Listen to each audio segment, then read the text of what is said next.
எங்கள் வீட்டு கொய்யா செடி, ரோஸ். இது ஒரு ரோஸ் நல்லா மொக்கு வச்சிருக்கு அழகா.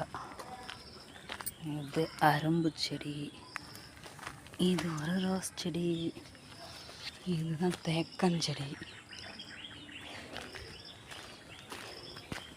இது ஒரு ரோஸு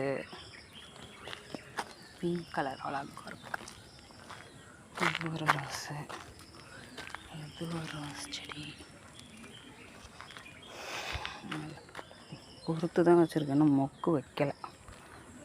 இது மாங்கன்று,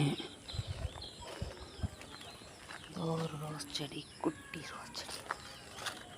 லெமன் என்னன்னே தெரில, அப்போலேருந்தே அப்படியே இருக்குது. இது ஒரு கொய்யா, இதுதான் முருங்கை மரம், இது வாழை, இது மாங்கன்று.